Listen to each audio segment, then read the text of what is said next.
semuanya.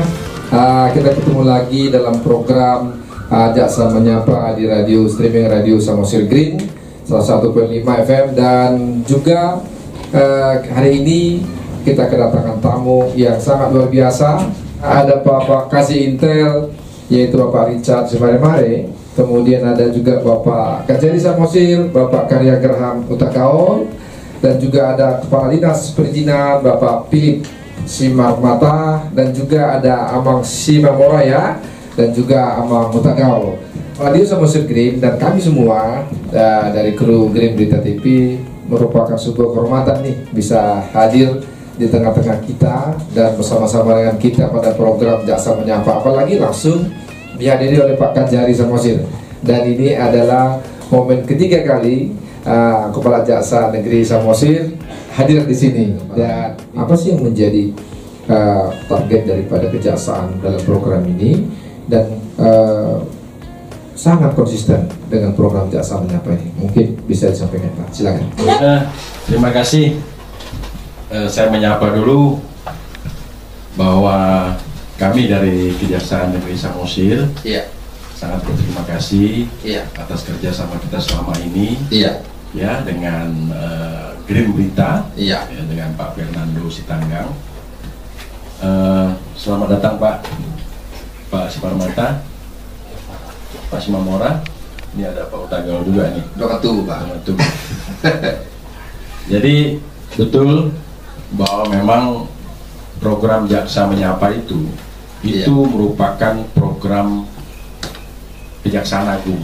Oh iya, ya, Kejaksaan Agung yang kemudian secara direktif diperintahkan kepada semua kejaksaan tinggi, semua kejaksaan negeri, baik itu kabupaten kota, untuk melaksanakan kegiatan Jaksa Menyapa. Ya, jadi ada juga tugas-tugas direktif. Ya, ini langsung dari Pak Presiden. Ya, macam-macam ini. Ada pengamanan investasi misalnya, ada misalnya juga mengendalikan inflasi. Kemudian belakangan ini kita sudah diperintahkan untuk mengawal kegiatan pemberian makanan bergizi gratis. Ya, dan kita tahu bahwa belakangan ini Pak Presiden menyampaikan bahwa kita harus melakukan penghematan. Ya, anggaran. Kami sendiri juga, mungkin Pemkab juga dilakukan pengurangan perjalanan dinas misalnya, ya kan? Itu begitu banyak tugas-tugas yang dilakukan oleh kejaksaan. Ini sebenarnya bidang dari intelijen. Makanya selalu hadir Pak Kasih dalam acara ini. Ya. Dan saya ingin jelaskan bahwa sebenarnya kejaksaan itu tugasnya sangat banyak. Ya, orang mungkin berpikiran bahwa jaksa identik dengan menuntut orang, penuntutan, jasa penuntut umum, padahal sebenarnya tugas-tugasnya sangat banyak. Betul. Ya, saya mau bahas dulu misalnya di bidang datun, Perdata Tata Usaha Negara, ya, tugas-tugas pendampingan, pengawalan misalnya, atau misalnya penagihan pajak, penagihan retribusi, ya. Banyak sekali tugasnya. Kemudian mungkin di bidang tindak pidana korupsi juga, dia melakukan upaya-upaya misalnya penyelidikan, penyidikan, bahkan dia bisa melakukan eksekusi. Betul. Ya. Nah, hari ini kan ada spesial nih datang teman-teman dari Dinas Perizinan. Nah, boleh tahu nih Pak, hari ini untuk Jaksa Menyapa di Radio Samosir Green, apa yang menjadi topik kita untuk kita bahas bersama-sama? Ya, terima kasih Pak Sitanggang, Pak Fernando, dan teman-teman sekalian dari Pemkab. Sebenarnya topik ini sedikit menarik ya, seksi katanya. Seksi. Sebenarnya ini berawal dari suatu pengamatan saya. Saya di sini sudah 8 bulan. Fernando, 8 bulan saya di Samosir menjabat sebagai Kepala Kejaksaan Negeri Samosir. Apa kesan pertama yang saya lihat? Saya lihat begitu banyak bangunan, begitu banyak hotel yang dibangun, begitu banyak homestay, restoran misalnya, usaha-usaha gitu kan? Karena wisatawannya juga luar biasa bertambahnya. Kemudian saya berpikir gitu kan, loh ini udah luar biasa Kabupaten Samosir. Tentunya dengan banyaknya bangunan dan datang banyak orang gitu, itu kan ini mendatangkan katakanlah pendapatan, saya pikir begitu Pak. Ya kan? Kemudian saya perhatikan banyak bangunan, homestay segala macam. Jadi bermula dari situ, saya pernah diskusi, saya ajak diskusi. Pak Kepala Dinas Perizinan ini, benar. Nah, gimana? Banyak ya sekarang pendapatan PAD yang kita terima gitu. Memang kami juga sudah melakukan pendampingan terkait dengan bagaimana meningkatkan PAD Samosir, ya khususnya bidang datu, gitu kan. Kita bikin SKK terkait dengan penagihan pajak PBB, kita bikin SKK terkait penagihan pajak kendaraan. Ada juga penagihan pajak hotel, pajak restoran, kemudian BPJS dan lain sebagainya. Kita udah lakukan itu, dan itu ternyata bisa mendongkrak pendapatan. Belum lagi kalau kita menyelamatkan katakanlah perkara korupsi, yang ada uang pengganti, uang dendanya yang harus kita setorkan kembali ke Pemkab Samosir. Ya kan? Atas dasar itu saya mencoba ingin tahu. Saya undang beliau ini. Tahun 2024 ada berapa retribusi yang kita ambil dari bangunan, saya bilang begitu. Dan beliau menjelaskan sedikitnya Pak, kecil katanya gitu kan. Loh, kenapa kecil? Coba hitung-hitung kan. Feeling Samosir sangat banyak gitu kan. Apa kendala, saya bilang begitu kan. Kalau nggak salah Bapak bilang 300 juta ya Pak ya, kurang lebih 300 juta. Dan saya sedikit mengetahui ada hitungannya itu Pak. Ada rumusnya itu Pak.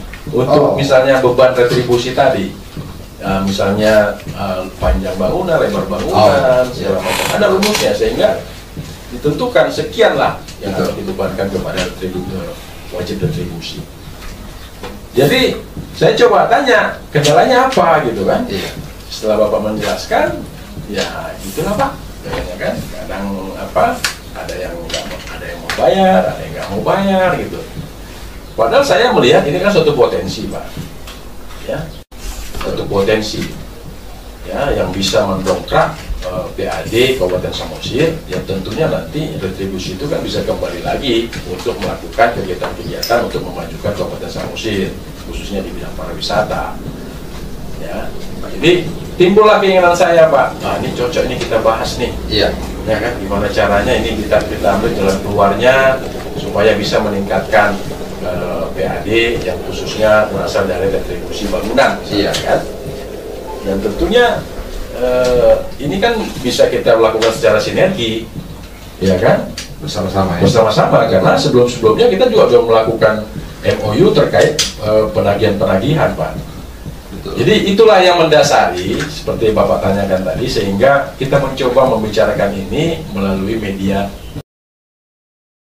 Nah, kepada Dinas Perizinan nih Pak, kalau boleh tahu Pak, secara umum dulu Pak, secara umum sebelum masuk kepada yang disebutkan oleh Bapak Kejari tadi, sektor-sektor apa saja Pak yang dimungkinkan untuk bisa mendapatkan kita PAD di Kabupaten Samosir ini? Silakan Pak.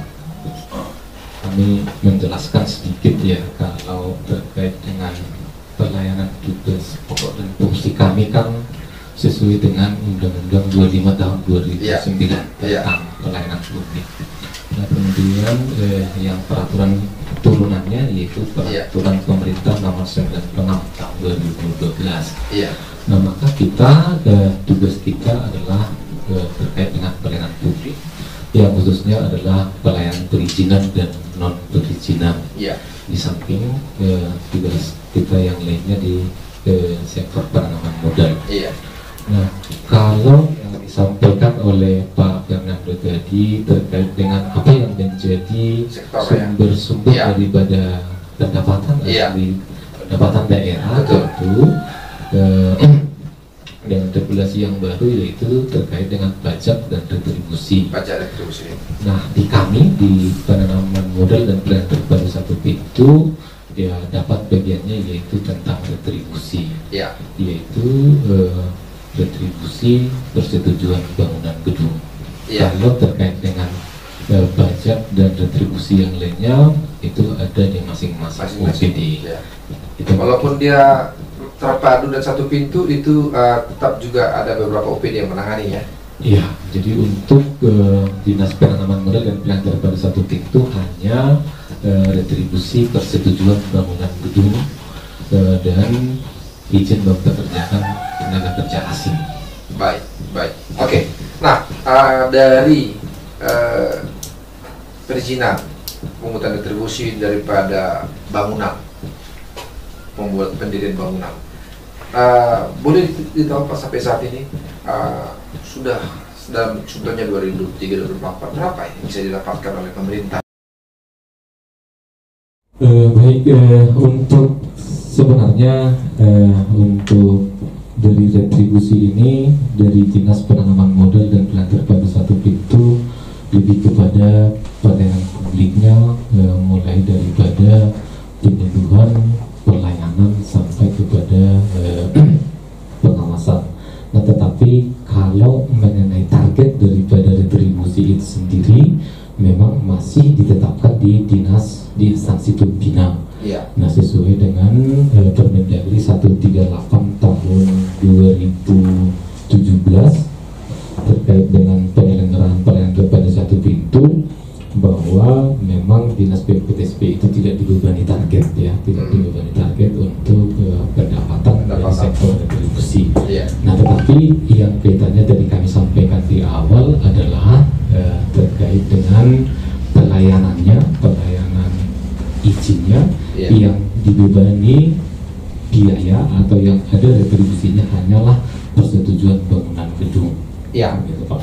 Nah, ini tadi mungkin sudah disinggung oleh Pak Kajari, tetapi memang kita lihat dengan kasat mata secara langsung bahwa di Kabupaten Samosir ini cukup banyak nih Pak pembangunan. Memang betul kata orang bijak mengatakan banyak gula banyak semut Pak ya. Nah, pasti itu dengan kunjungan 1,7 bayangkan Pak, 1,7 dalam tahun 2024 ke Samosir, dan kita lihat memang pertumbuhan daripada bangunan-bangunan, baik itu bangunan pribadi, bangunan hotel, bangunan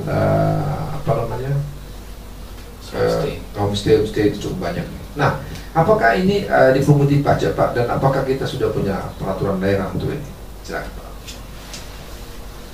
Baik, bangunan gedung memang sudah ada undang-undangnya, yaitu Undang-Undang 28 tahun 2002 tentang bangunan gedung. Kemudian ada peraturan pemerintahnya nomor 16 tahun 2021 tentang peraturan pelaksanaan Undang-Undang 28 tahun 2002 tentang bangunan gedung. Nah, maka kita melakukan pelayanan penerbitan persetujuan bangunan gedung itu menpedomani PP 16 tahun 2021 itu. Nah, memang sesuai peraturan pemerintah ini di pasal 253 itu disebutkan memang bahwa pemilik bangunan gedung harus mengajukan permohonan terlebih dahulu kepada pemerintah daerah sebelum melaksanakan konstruksi. Maka kami dari Dinas Penanaman Modal dan Pelayanan Terpadu satu pintu selalu melakukan penyuluhan, sosialisasi kepada masyarakat kita yang melakukan bangunan gedung. Mana tahu mereka belum tahu informasinya dan mungkin belum paham syaratnya. Maka kita langsung turun ke lapangan. Ketika kita mendapati masyarakat melakukan pembangunan, maka kita sudah menyampaikan kepada mereka agar terlebih dahulu mengurus persetujuan bangunan gedungnya sebelum mendirikan bangunan sebagaimana diamanatkan oleh undang-undang. Nah, banyak memang masyarakat kita itu menindaklanjutinya setelah kita turun ke lapangan, dan kemudian juga mereka biasanya melengkapi syarat-syarat administrasi.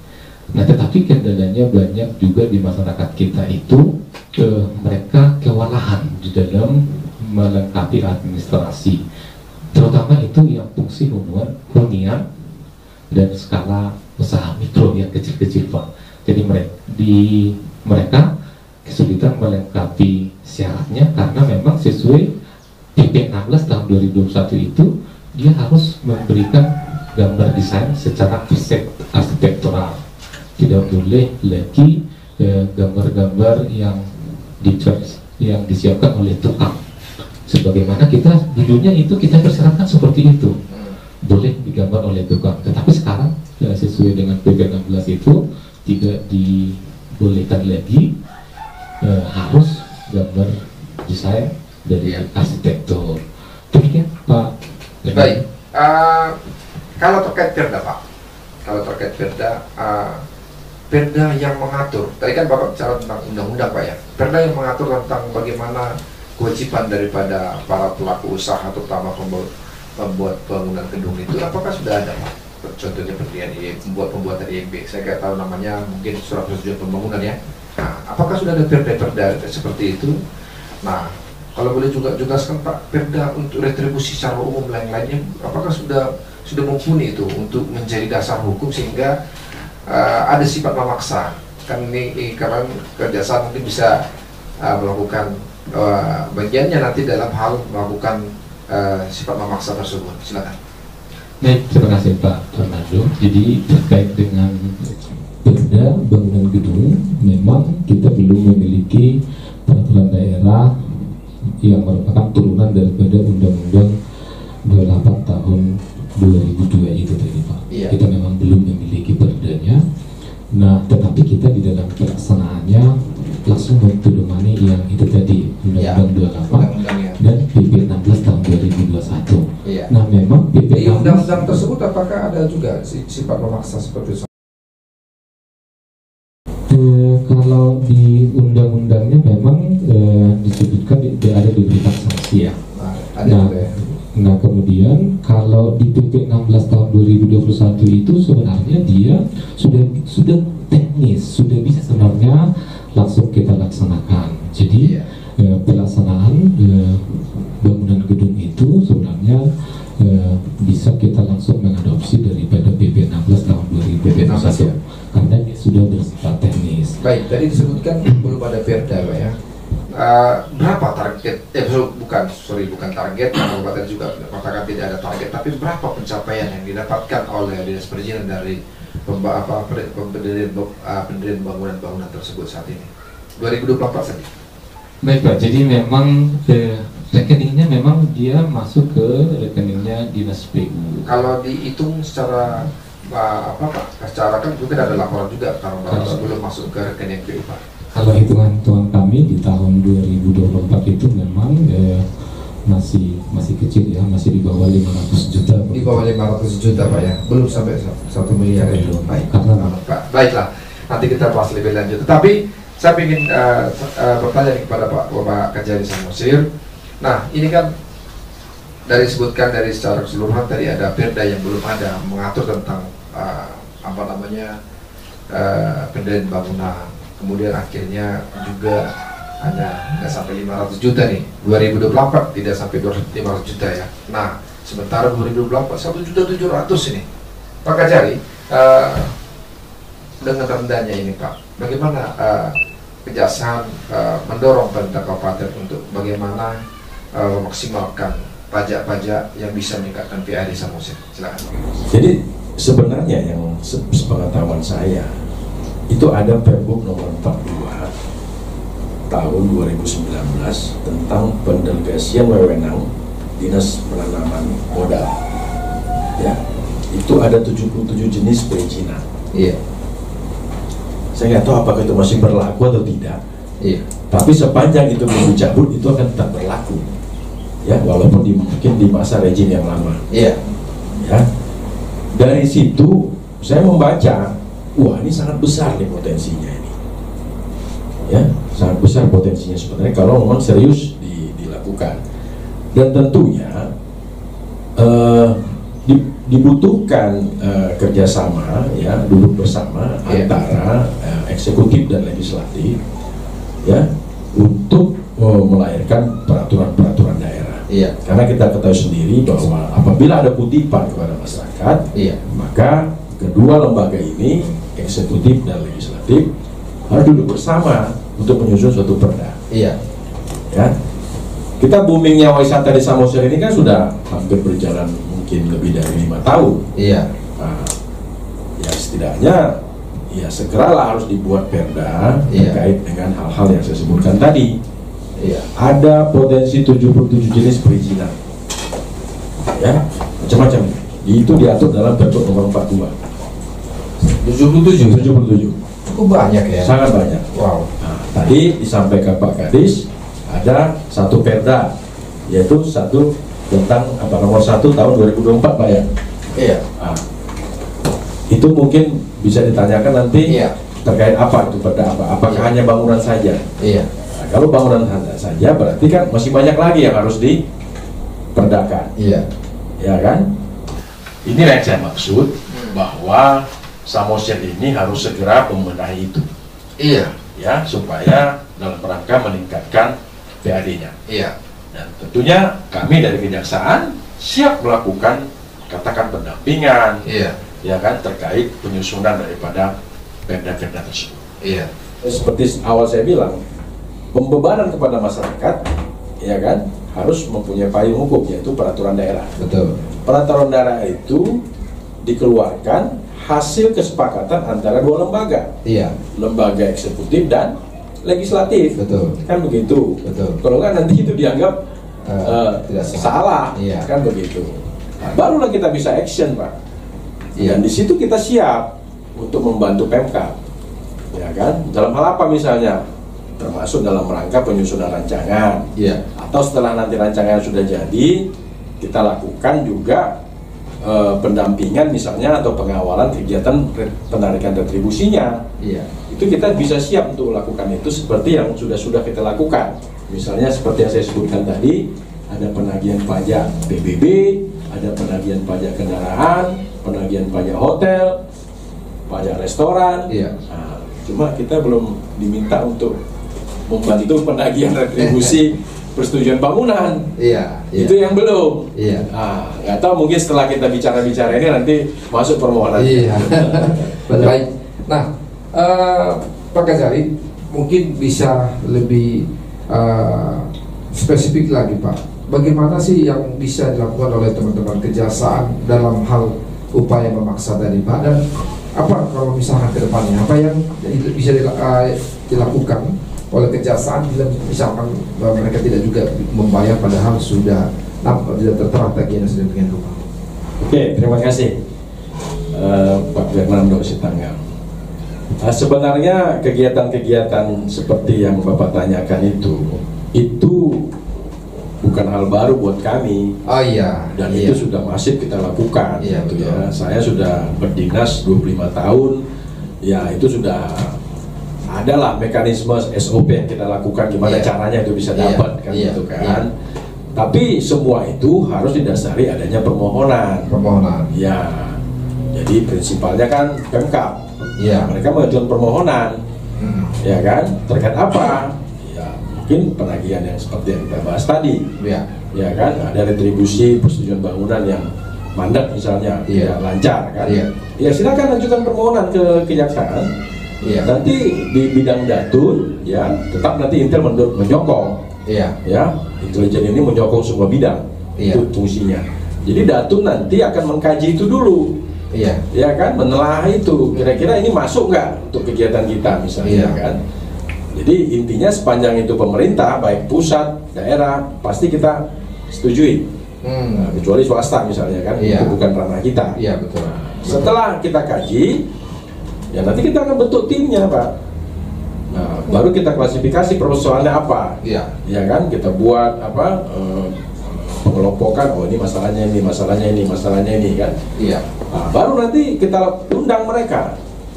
Kita undang mereka, kita lakukan dulu mediasi segala macam, sampai nanti kita minta supaya dihentikan itu. Terima kasih juga buat menanya tadi, Ibu Semanjorang yang menanyakan apa sanksi kalau kita membangun bangunan permanen di tanah negara. Iya. Terus saya catat tadi itu. Berarti kan yang pasti ini salah, ya kan?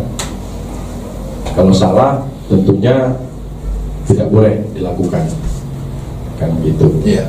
Nah, pertanyaannya apa yang menjadi sanksinya? Ya kan? Kalau ini sanksi, kalau sanksi ini kan kita berikan ketika dia sudah kita proses, Iya.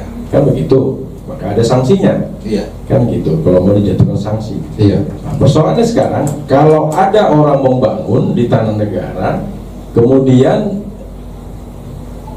pemilik tanah, dalam hal ini kan negara kan diberikan ke siapa itu tanah itu? Dalam arti negara kan diwakilkan ke siapa? Misalnya tanah Pemkab, misalnya tanah negara yang diserahkan ke Pemkab, misalnya. Kan? Atau misalnya ada perusahaan PLN di situ, berarti kan tanah negara yang diberikan kepada PLN, kan gitu. Nah, kalau ditanya jaksa misalnya apa sanksinya, ya saya kan susah menjawab. Nah, tapi kalau misalnya mereka melapor, PLN melapor, ya kan, Pak ini kan tanah kami, ya kan, dia lapor, misalnya, ya dia bisa melaporkan secara pidana misalnya ke kepolisian, karena ada katakan pasal 385 misalnya kan, penyerobotan tanah misalnya kan. Nah, kemudian bisa juga kalau dia diuntungkan terhadap bangunan tersebut, ya kan, misalnya dia tukar, dia jual, maka itu sudah bisa dilakukan tindak pidana korupsi, karena negara sudah rugi akibat perbuatannya. Nah, jadi tergantung case-nya kan gitu ya. Kemudian yang dikuasakan untuk menguasai tanah itu apakah melapor atau tidak? Kalau tidak melapor, seperti saya bilang tadi, kita kan nggak tahu. Kalau dia bikin pengaduan, bikin laporan, baru akan diproses. Nah, nanti di situ dikajilah, misalnya ini masuk kemana? Apakah pidana umum, apakah pidana korupsi, dan lain sebagainya. Baik. Nah, kalau misalkan tadi di daerah hutan D seperti itu Pak, nah kebetulan tanah konsesi daripada TPL yang diberikan negara kepada mereka, apakah memang harus TPL yang melapor kepada para hukum atau bagaimana Pak? Iya, sama seperti yang saya jelaskan tadi. Ya kan? Kalau konsesi kan itu kan tanah negara yang diberikan izin kepada pihak swasta. Betul. Yang dalam hal ini adalah TPL. Nah, kemudian di daerah konsesi itu ada orang yang membangun. Kan begitu kan? Ya, sepanjang TPL-nya tidak menyampaikan laporan misalnya, ya kan, kepada pihak yang berwajib, ya kan, yang berwajib tidak tahu. Betul. Kan begitu, harus dilaporkan. Baru nanti dikaji, ya kan, pasal apa yang cocok atas perbuatan yang dilakukan tadi. Sepanjang nggak dilaporkan, kita kan nggak tahu. Baik. Kecuali saya menemukan sendiri misalnya, saya Intel misalnya menemukan itu, bisa kita proses sendiri. Oh begitu ya? Bisa. Oh. Kan gitu. Berarti bukan dari aduan ya, bisa juga dilakukan. Oh bisa. Apalagi tadi kan tanah negara. Betul. Kan begitu. Bisa diproses. Karena nanti indikasinya kerugian negara kan. Berdasarkan temuan lain ya. Baik. Nah, Bapak Philip dari perizinan. Bangunan gedung yang dipelihara memang sesuai dengan tugas pokok dan fungsi kita. Kita sudah pernah melakukan penyuluhan kepada pemilik bangunan. Kita sudah beberapa kali melakukan penyuluhan di sana, dan saya sendiri pernah turun langsung ke sana menyampaikan kepada pemilik agar mengurus PBG, persetujuan bangunan gedung, terlebih dahulu sebelum mendirikan bangunan. Nah, karena itu mereka melakukan melengkapi berkas-berkas administrasi yang mereka yang diminta kepada mereka. Nah, memang mereka sudah menyampaikan permohonan, tetapi dari seleksi administrasi kita untuk di lokasi yang satu yang paling jauh dari simpang Tule villa itu memang belum memenuhi syarat terkait dengan bukti kepemilikan, sehingga kita tidak bisa memprosesnya sampai kepada penerbitan PBG-nya. Nah, untuk bangunan yang satu lagi yang di awal ini, yang di Banyara, itu juga prosesnya sama. Mereka sudah melengkapi berkas-berkasnya. Mudah-mudahan nanti bisa kita lanjutkan, kita proses permohonannya. Berarti sampai berdirinya dua bangunan itu, baik yang dekat ini Banyara maupun di Villa sana, belum ada satupun proses perizinan yang dilengkapi mereka ya? Untuk saat ini, sampai saat ini, persetujuan bangunan gedung untuk dua bangunan itu belum ada, walaupun memang sudah dimohonkan, kita sudah bersosialisasi. Sebenarnya proses persetujuan bangunan itu dilakukan sebelum membangun atau sudah membangun, Pak ya? Sesuai regulasinya, sesuai PP 16 itu memang harus mendapatkan PBG dulu persetujuan sebelum membangun. Nah, kecuali kalau ada kebijakan daripada kepala daerah, biasanya misalnya ada semacam insentif atau apa gitu, bisa saja, tapi kita belum ada regulasi yang terkait tentang itu. Jadi secara mekanismenya ya memang seyogianya harus mendapatkan PBG terlebih dahulu. Dengan gedung yang besar dua itu, Pak, kira-kira harusnya negara dalam ini Kabupaten Samosir dapat berapa ya dari perizinannya? Untuk hitungan kasarnya, hitungan retribusi dari itu kita harus menghitung dulu. Nah, dengan PBG sekarang nanti kita seperti tadi kami di awal sampaikan, sebenarnya setiap orang bisa mensimulasikan kira-kira berapa retribusi. Kalau simulasi daripada dinas perizinan kasarnya berapa itu, Pak? Kita belum dapat luasannya begitu. Karena dari luasannya kita harus dapat dulu, nah baru nanti kita bisa simulasikan di aplikasi SIMBG itu. Baik. Walaupun memang secara teknisnya saya harus katakan juga Pak Fernando bahwa yang punya kompetensi untuk menghitung itu adalah dari dinas instansi pembinaannya, baik dari dinas PU. Baik. Apakah ada rencana untuk membuka laporan nih ke teman-teman kejaksaan atas persoalan-persoalan penyerobotan tanah negara atau pembangunan-bangunan yang belum melakukan diberikan dinas perizinan izin bangunan tetapi sudah dilakukan bangunan? Mungkin bukan hanya yang di Banyara tetapi tempat lainnya. Apakah ada rencana untuk laporan seperti itu? Baik, terima kasih. Sebenarnya kami harus sampaikan mudah-mudahan nanti ketika perda tentang bangunan gedung itu sudah selesai, lengkap dengan peraturan turunannya juga, peraturan bupatinya, mungkin akan lebih secara lugas dari peraturan sudah ada payung hukumnya, maka kita bisa melakukan kerjasama. Untuk saat ini kita melakukan penyuluhan dan kita menagih terus Pak, yang sudah dimohonkan itu tetap kita tagih, kita berikan juga teguran. Jadi ketika mereka belum menindaklanjuti permohonan itu, kita juga berikan teguran kepada mereka. Kalau tidak lagi tetap diberikan, apakah rencana melaporkan ini kepada teman-teman kejaksaan sebagai pengacara negara? Ya, jadi untuk saat ini artinya karena memang sesuai dengan Undang-Undang Cipta Kerja itu juga bahwa kita juga harus melakukan pembinaan kepada termasuk usaha mikro dan kecil itu. Memang kita masih mengedepankan kepada pembinaan. Nah, selanjutnya nanti setelah peraturan daerahnya sudah ada, barangkali kita akan bekerjasama dengan Pak Kajari bagaimana ini bisa meningkatkan pendapatan asli daerah kita.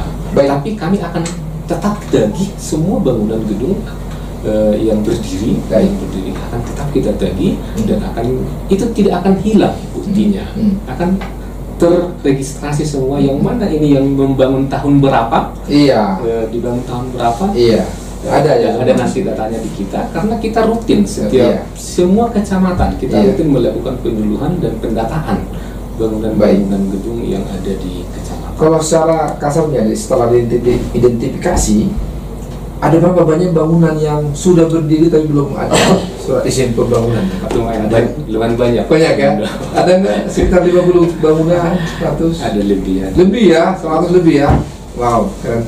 Pernah nggak dinas perizinan melakukan upaya paksa untuk pembongkaran bagi belum ada ya? Belum ada terbanyak. Baik. Nah, baik Pak Kajari, ini menarik sekali nih Pak Kajari. Ya kan, makanya saya bilang tadi, sekali lagi saya katakan perda itu sangat mendesak. Ya, tolonglah kepada teman-teman Pemkab agar segera ya kan membuat rancangannya. Nanti kalau diundang kita untuk ikut bersama-sama, kita siap satu diskusi, bila perlu kita studi banding atau kemana. Ini studi banding yang benar nih, bukan studi banding habiskan anggaran. Jadi tiru ya. Ini studi banding yang benar nih. Iya. Kira-kira ada berapa potensi, ya kan? Yang sudah diingatkan ini segala macam, tapi tetap lah. Cuma Bapak bilang banyak aja. Nah, kalau saya bilang sangat banyak. Sangat banyak ya.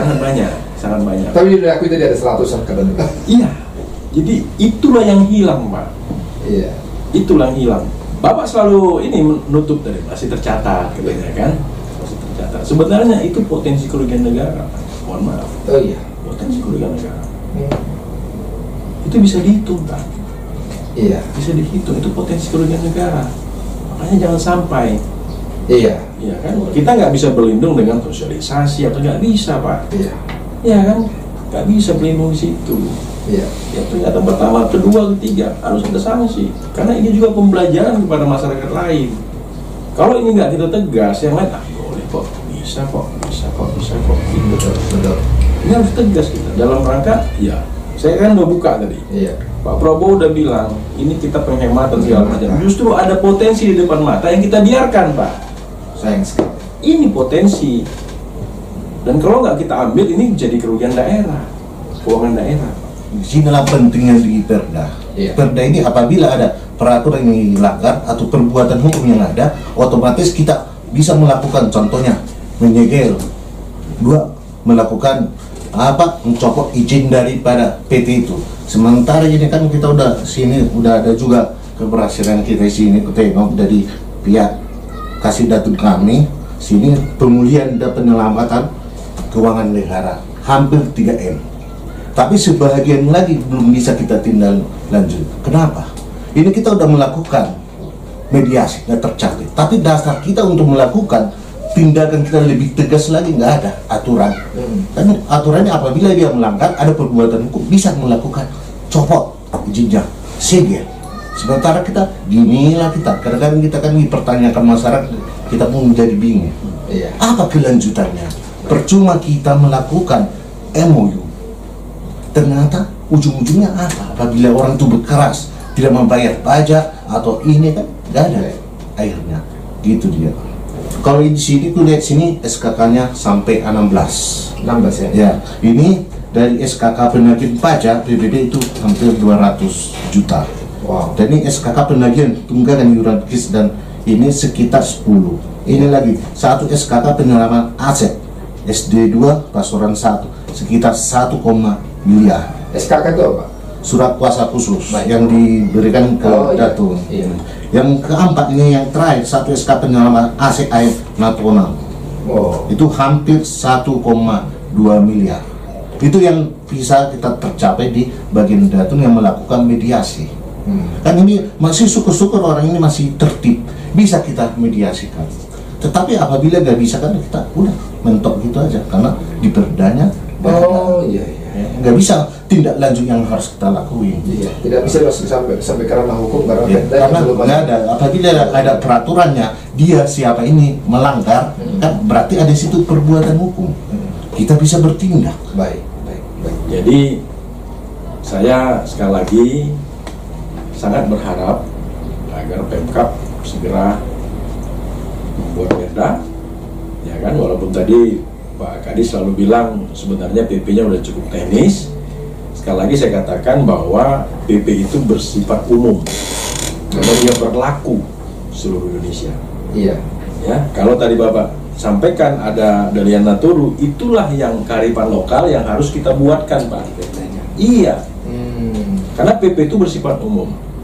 Tadi Bapak sampaikan, ya kan, bahwa kita harus memperhatikan kearifan lokal dari Natolu, kita ingatkan, ya kan, itulah yang harus dirumuskan dalam perda tadi. Iya. Jadi PP itu tidak bisa berlaku secara umum, ada hal-hal khusus yang harus kita tampung, ya kan.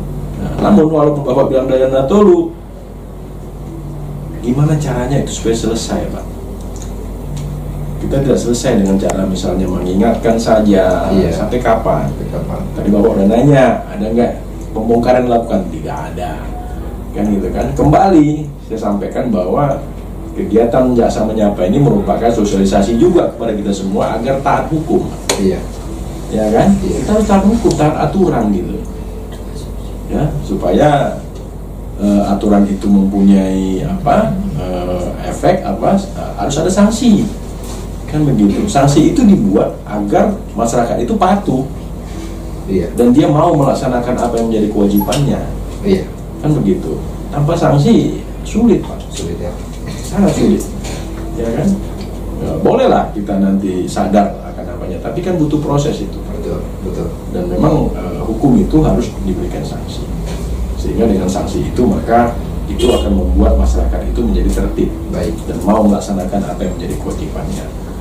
Jadi sekali lagi saya selaku Kepala Jasa Legio Samosir, pada seluruh pendengar Green Berita, saya mengucapkan terima kasih. Ada 2 orang dari penanya yang sangat respon untuk menanyakan beberapa pertanyaan. Iya.